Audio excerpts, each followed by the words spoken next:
আসসালামু আলাইকুম, ঘরোয়া রান্নাঘরে আপনাদের স্বাগতম। আজকে আপনাদেরকে দেখাবো সহজ পদ্ধতিতে সরিষা সজনের রেসিপিটি।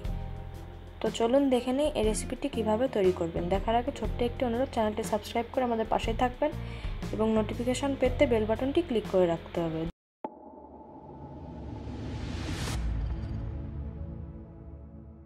চলুন দেখে নিই রেসিপিটির জন্য কী কী উপকরণ লাগছে।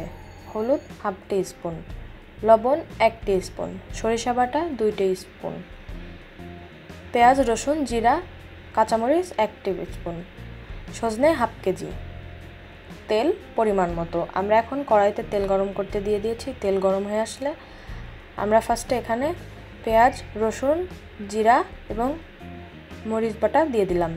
এখন দিচ্ছি সরিষা বাটা,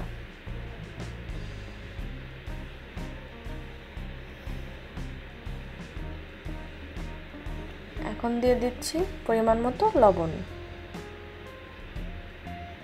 এটা দিয়ে আমরা 2 মিনিট মতো নাড়াচাড়া করে নেব। সুন্দর করে নাড়াচাড়া করে নিয়ে আমরা এটাতে হলুদ অ্যাড করে দেব।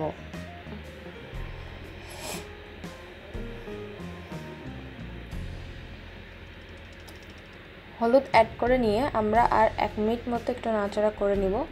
নেওয়ার পরে আমরা এখানে ধুয়ে রাখা সজনেগুলো দিয়ে দিচ্ছি। সজনে দিয়ে নাড়াচাড়া করে আমরা এটাকে 5 মিনিট মতো সুন্দর করে নাড়াচাড়া করব। তারপরে নর্মাল ওয়াটার অ্যাড করব। পরিমাণ মতো নর্মাল ওয়াটার অ্যাড করতে হবে, বেশি পরিমাণে নর্মাল ওয়াটার অ্যাড করা যাবে না। আমরা 5 থেকে 8 মিনিট পরে চলে এসেছি। একটু নাড়াচাড়া করে দিব। আমাদের সজনেটা অনেকটাই সিদ্ধ হয়ে এসেছে। আমরা আরও 2-3 মিনিট চুলার উপর রেখে দিব ঝোলটা গাঢ় হওয়ার জন্য। তো আমরা এটা নাড়াচাড়া করে দিলাম, দিয়ে আমরা এটাকে এখন সুন্দর করে ঢেকে দিচ্ছি। আর 2-3 মিনিট রাখবো।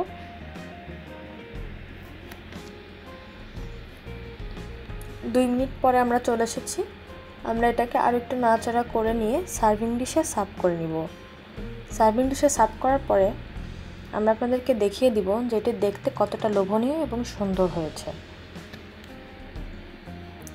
আমরা এখন সার্ভিং ডিশে সার্ভ করছি। দেখুন আমাদের সজনে রেসিপিটি কি সুন্দর লাগছে। সরিষার দিয়ে সজনে, এটা কিন্তু একটু অসম্ভব স্বাদের মজার খাবার। আর যদি থাকে সাথে গরম ভাত, তাহলে তো কোনো কথাই হয় না। তো এই সরিষা সজনে রেসিপিটি অবশ্যই আপনারা বাড়িতে ট্রাই করবেন এবং ট্রাই করে আমাকে কমেন্ট সেকশনে জানাবেন যে আপনাদের কাছে সরিষা সজনের এই রেসিপিটি কেমন লাগলো। অবশ্যই ভালো লাগবে। আশা করছি আপনারা আমার এই রেসিপিটি ফলো করলে নিরাশ হবেন না এবং আমাদেরকে অবশ্যই সাপোর্ট করবেন। আজকের মতো এখানেই বিদায় নিচ্ছি। ধন্যবাদ। আসসালামু আলাইকুম।